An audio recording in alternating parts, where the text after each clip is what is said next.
the former director of the Cryonics Institute, and Martine Rothblatt of the Terrorism Foundation. Please welcome them for me.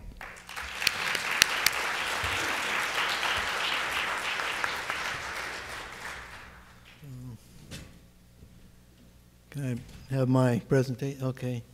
At the beginning of this month, beginning of October, I stepped down as president of the Cryonics Institute. I'm still a director, and I'm now working for the Life Extension Foundation. And I apologize if there's some contradictions between the presentations that we give. We developed our presentations here independently. But I guess the first point is a chain is only as strong as the weakest link. And historically, less than half of cryonicists that have arranged for standby have actually received standby deanimation. And most of those cryonicists who receive standby are people dying of cancer. And most people die of heart disease accounts for a large portion of deaths. And I have statistics here. One study found males aged 20 to 64, 32% of all deaths were due to sudden cardiac death, and 25% showed no prior sign of heart disease. Another study with an older segment of males, 45 to 75, found 60% of the sudden cardiac deaths had no prior evidence of heart disease. And after menopause, heart disease is the #1 cause of death in women, and is comparable to the rate in men. And so I return to this point, chain is only as strong as its weakest link. We have a lot of effort has been put into having well-equipped standby teams and perfusion teams and storage facilities and good training. Very little resources in the cryonics community have put into this first one.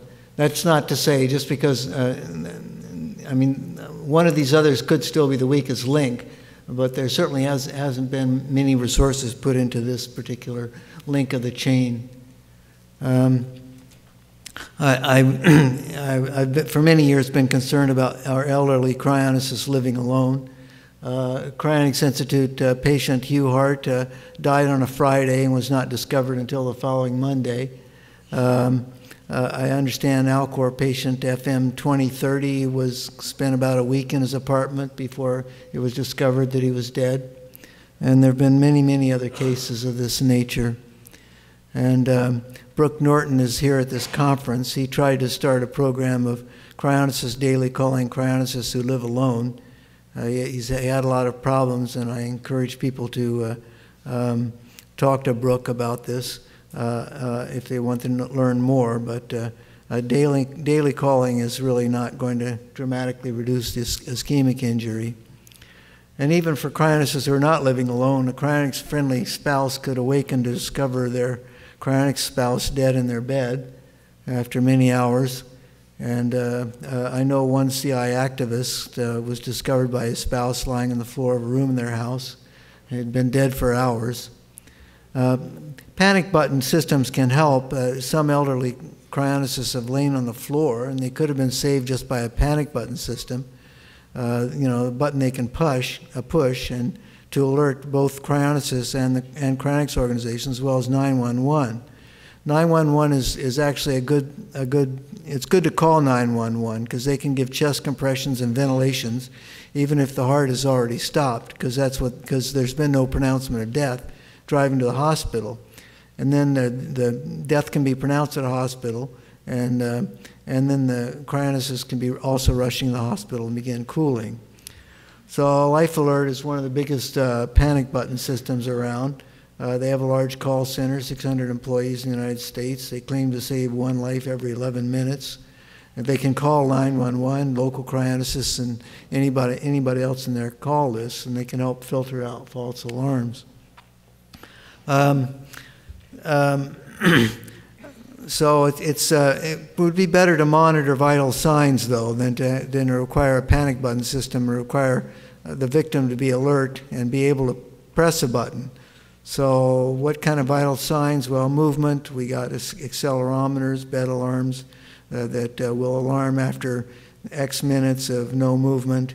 But of course, people often get out of the bed in the night to go to the bathroom, or there could be a spouse or pet in the bed, and that can make it difficult. We've got respiration detectors and heartbeat. So I think the desired features I'm trying to look and see what would we want in an ideal system.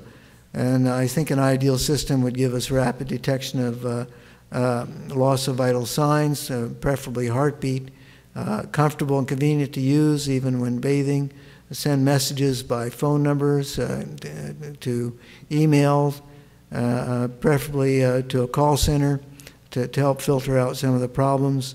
A GPS identified and transmitted with a message, and low power consumption, so that it could last at least a day and be convenient to recharge, and wirelessly operational anywhere, and false alarms minimal and easily handled.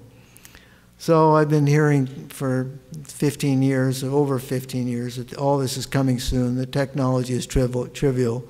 And there'll be soon a consumer product on the market that cryonicists can use, and we don't need to create the product ourselves. And I've seen many cryonicists attempt to create products, but without much success so far. There's certainly products on the market of various kinds. This is one product. It monitors ECG, blood oxygen, blood pressure. It's portable. It does require prescription. It's not very comfortable or convenient. Here's a cardiac telemetry system. It's worn on the chest to detect arrhythmias. They have a call center. Only physicians can use it, however. They got the MyPulse system, monitors heart rate, can send automatic phone messages to phone numbers when the heart rate is low. It requires wearing an uncomfortable chest strap. And you have to have a computer and phone line close by, but the computers are becoming smaller and more mobile, and there's getting to be more mobile communication. No GPS, but it is available to consumers without prescription. One of Dennis Cryonut, that's what he calls himself. He's a Toronto cryonicist, and he started a Yahoo group called Cryonics Vital Signs Alerts. And in addition to trying to track what's available, he wrote his own Android accelerometer that sends a message if there's no movement. It's on your cell phone, and it gives GPS location with one block, which is, I mean, if you know the exact location, if it's a person's staying in their home, an elderly person that's housebound, just knowing the block would be sufficient. Anyway, last summer I visited him, and he put his application on my Android phone. It didn't work, even though it worked on his. He says he's fixed the problem now, but anyway, we'll see. And then Blake D is a cryonicist. That's what he calls himself. He's got a life monitor, CryoWiki. He wrote an application that requires users to send an email message every day. So if there's no email message that's sent on a given day, a distribution list will be sent an alert. So it's similar to daily calling, more automated. Obviously, 1 day of ischemic time is very long, or even half day. Now there's a lot increasing number of wireless devices, as Aaron mentioned, on the market. Diabetics can have their blood checked wirelessly. Warnings can be sent with these detectors. And now, actually, in 2012, we finally have a heart rate monitor that can be worn like a watch. It was the athletes who were driving this, that they wanted this device, and finally they have it. You can go to alphaheartsrate.com to see it, but of course it's not sending out warnings or giving us all the other things we want, or giving GPS and all that. There's still many pieces to be put together to get a system that we really want and is going to help us. Linda Avey was one of the founders of 23andMe. She resigned and recently became the founder of Curious Incorporated, founder and CEO. She doesn't want to just do genotyping as 23andMe does, but blood samples, telomere length, performance data, moods. It's all part of the movement towards the quantified self, getting as much data as possible on a person. And she's currently looking for a convenient wearable data sampler, sort of similar to the glucose monitor, to get lots of data about a person that could be used similar to the 23andMe or added to the 23andMe data. If we get enough data, with enough data, we wouldn't have to have unpredicted sudden cardiac deaths. We'd know enough about a person and their physiological state that no events would be unpredicted. So there's a lot of evidence. I think we won't have to wait another 15 years for devices that'll be useful for cryonics.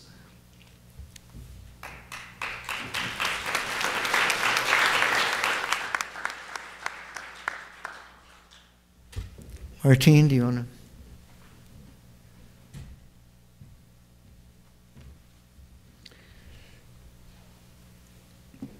to?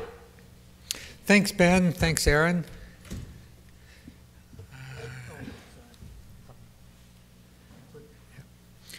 So my presentation will, I think, build very much on what Aaron gave us a great 30,000-foot overview, and then Ben gave us a great deep dive into what's going on. I'd like to focus first on what's really the problem to solve here. It's there's a combination of trends towards spending a greater percentage of one's time alone.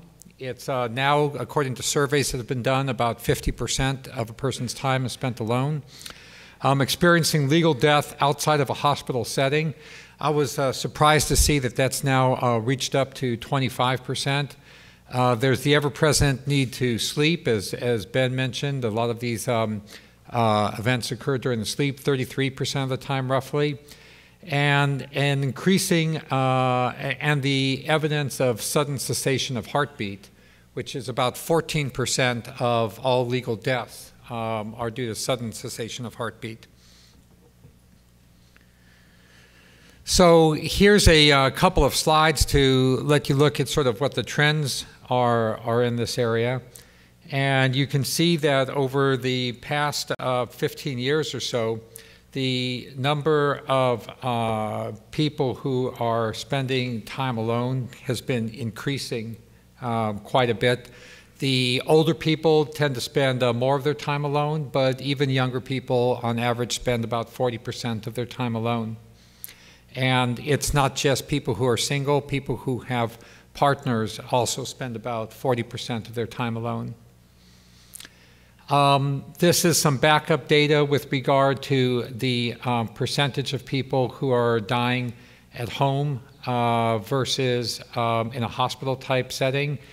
And it's, again, it's pretty striking over the past. The blue is the people dying at home, and the red, the blue is from back in 1989, and the red is 2007.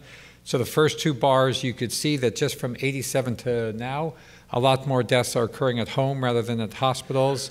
And similarly, the percentage of people dying in hospitals are shrinking. So I think this problem is worth solving for us as a cryonicist community, because we've got, as mentioned, about 25% of legal deaths occurring outside of a place of continuous ECG monitoring, in other words, at home. And when people are not alone, they have about an 8% chance of a heartbeat loss being undetected. If you combine together the different probabilities, as I've done in this page here, you take into consideration the amount of time that we're alone, the chances of getting a sudden cardiac failure, the chances of deaths occurring outside of a hospital, and so on, you can put together this formula, which I did in the bottom chart. And the bottom line is that about 2.9%, or about 1 out of every 34 Alcor members, may suffer delayed cryopreservation activity simply due to delayed notification of a heartbeat cessation. And the specific anecdotes that Ben shared with us, I think, lend some reality to that. So given that we are people that are trying to beat the odds, even for the long term, I think a 1 out of 34 chance of having, everything we're trying to do ruined just because of an undetected cessation of heartbeat is a problem we're solving. So I look at it as a SCA to SCA, is to minimize the time from sudden cardiac arrest to suspension cryonics with Alcor. And as Ben mentioned, there are solutions to this available today. There are what are called external beat detectors, both wired and Bluetooth type, that can detect when there is a lack of a heartbeat and wirelessly transmit that information via an iPhone. The latest technology is, in fact, getting easier and easier to wear. This model here has simply 2 little pieces that tape onto a person's chest. Each of these are about the size of a button. There are other devices, as Ben mentioned, that use watches. This particular model from called the Rhythm just went on sale at at Apple stores and AT&T stores just this week. It provides dual redundant methods of detecting a loss of heartbeat, and it wirelessly transmits to an iPhone. I decided to ask a couple of companies that I knew what they would take to give us a device that had all the features that Ben mentioned. It's one thing to just take a device that athletes are using, and another thing to get one that has all the features that Ben mentioned.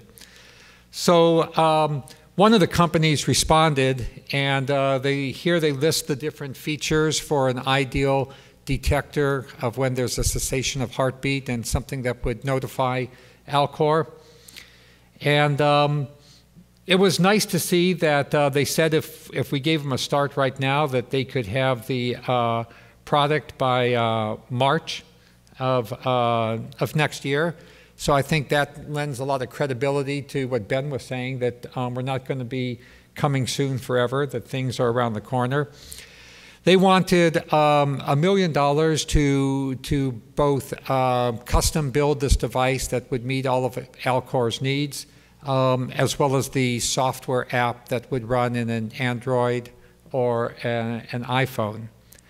So in the scale of things, and then each final device would cost about $200. So in the scale of consumer electronics manufacturing, this is actually a pretty modest and reasonable price to have something that would solve an important problem for the cryonics community. I sketch out in this chart here the kind of things we would want to consider in the app running on the iPhone.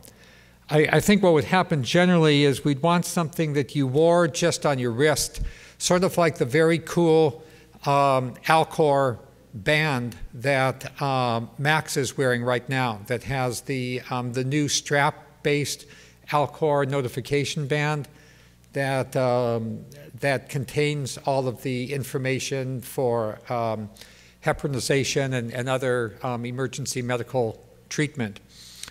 So we would want something that you wouldn't take off when you went to sleep, you wouldn't have to strap onto your chest. And as Ben showed, and as these new products like the Rhythm showed, this technology to detect loss of heartbeat is consumerizable right now. We have a bid from a company that will make it for us to our specifications. However, I think that information probably needs to go into some kind of a QA/QC software process on the iPhone. There will be times when even people are hooked up with sophisticated EKGs, and even in a hospital, and people are arguing over whether there's a heartbeat or not a heartbeat. I've had that situation when I saw my own father pass, and it took about 3 different nurses and doctors to come to a consensus on whether he had actually passed or he hadn't passed, whether there was any respiration or wasn't. And this was in a hospital, if I could call it, closed down, walk down to the Grim Reaper, I guess, facility. So I think, you know, we just can't take the first message from a wrist-worn device that there's no heartbeat detected and start running all kind of red alarms. That would be called like a high false positive rate, and people would lose faith in the entire system. But you could write some software into here that would make, you know, repeated detections over a period of minutes, and try to and know the person's normal, have enough intelligence to know the person's normal heartbeat rate, and try to minimize these number of false positives. So once there was a detection of a cardiac arrest, I think the next thing that the app should do is to direct the phone to make a loud alarm. I think you still want to wait another minute or 2 before you rush to contact Alcor and send up a big false positive alert. And phones are great at making alarms. You can trigger the phone to say the app can have a canned message such as, you know, we will be calling Alcor in 60 seconds if you don't wake up and touch us. We'll be calling Alcor in 45 seconds. The men in the white coats will be arriving in 30 seconds. Get the F up. If after a minute of this, which is a short time given the amount of ischemia that the patient would suffer otherwise, the individual has not interceded, shown by this box here, and reset the phone, then at that point we can send out a text and call to Alcor as well as to others that the user sets up in the user settings right here in the QA/QC process. And each user can set the number of screaming alarms for as many as they want, the delay time for as much as they want. Let each person make their own choice. If too many false alarms are occurring, the user can reset these in the user settings. Finally, we would also have to have loud alarms for things like low power, so that we don't also get false negatives that the individual has a cessation of heartbeat, and we don't say anything because the battery or the phone has run out of power. But this is not rocket science, writing this type of software. Ben mentioned that this gentleman up in Canada had written software that had, you know, some subset of this functionality. I'm sure it could be done. This was a very qualified company I got the bid from. They could do it. I'm sure literally hundreds of companies could write this software.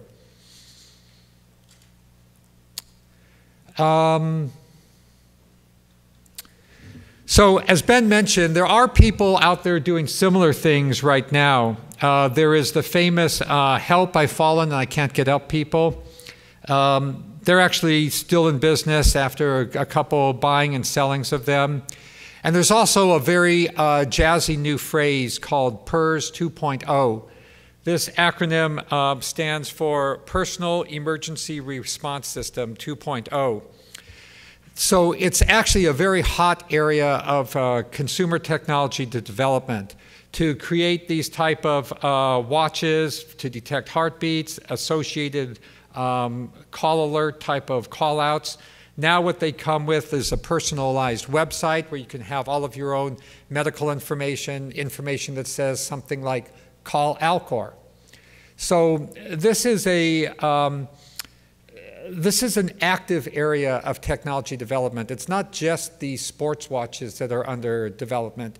It's this life alert technology that's under active development. And a lot of that is because of the statistics I showed at the beginning, how very many people are living alone. So I thought that, you know, I would give a look at some different economic models to help Alcor decide whether it should just, you know, let the marketplace take care of this problem or get involved somehow itself. And Ben sort of, I think, asked that question as well. You know, should we just let things happen or should we get involved? One can charge for the app and the device, so we would have to charge, for example, $200 for the device to break even. Charging a lot of upfront money has not worked well in this market. Originally, some of those call alert people tried to charge $1,000 and $2,000 up front, and some of them got in trouble with the Federal Trade Commission for ripping off seniors. We could give the app and or the device away as a benefit of membership. That would be another reason why people might want to join Alcor, is that we give you this kind of quantified self device or this medical alert device. We could adjust the membership dues for new members to cover that. We could give the app away and make it modifiable so that it's not just Alcor related.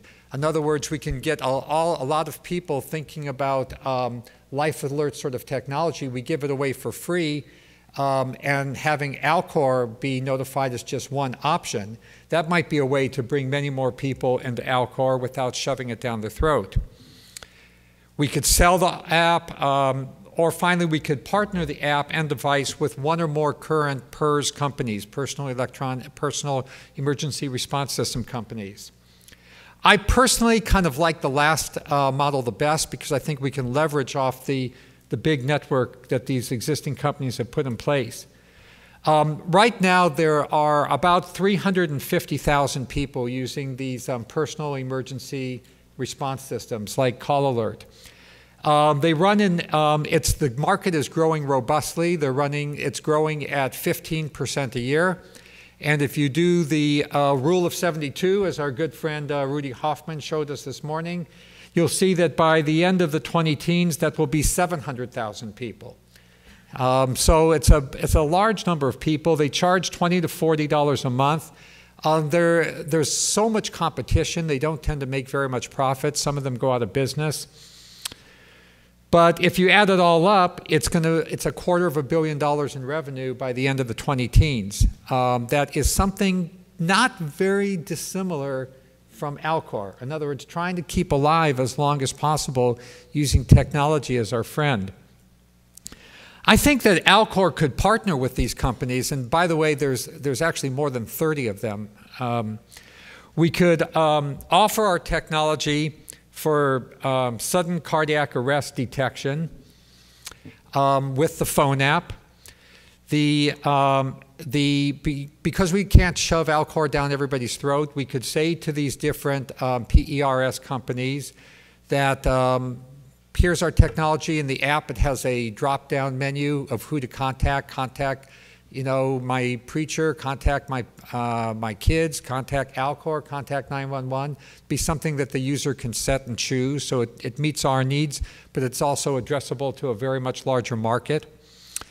The companies would like to maybe market this technology as a differentiator. They're all in very vicious competition with each other. It's almost impossible to really differentiate their technology. They're mostly now arguing over whether they cover 150 feet from the site of the bedroom or 175 feet. In most cases, they're now already 3 doors down from the neighbor. So they're competing over insignificant factors. Here we could give them something really unique, a sudden cardiac arrest detector, which none of them have right now. And then we could ask them to pay 50% of a premium price to Alcor. So instead of charging the 20 to 40 for their basic features, which they all charge, they could charge, for example, if you want the sudden cardiac arrest detector, which, by the way, addresses you have a 14% chance of having a sudden cardiac arrest and nobody knowing about it, that will cost you, $50 a month or $60 a month, $70 a month. And half of that premium could be paid to Alcor as a result of us making available this technology to them at no upfront cost. I plotted here what this could possibly mean to Alcor by 2020. If we ended up capturing just about 1% of the market, and charged just a very modest sort of premium of $20, it could mean $1.7 million a year coming to Alcor, nice recurring revenue month after month.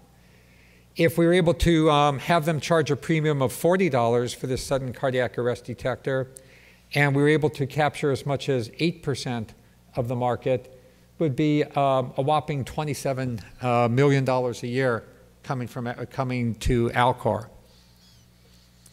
So I think that this is an interesting area for us to explore, first because it meets a need that all of us as cryonicists have, and secondly, it's a way to bring more members into Alcor, give more awareness of Alcor, and third, it could provide an important source of revenue for the future. Thank you.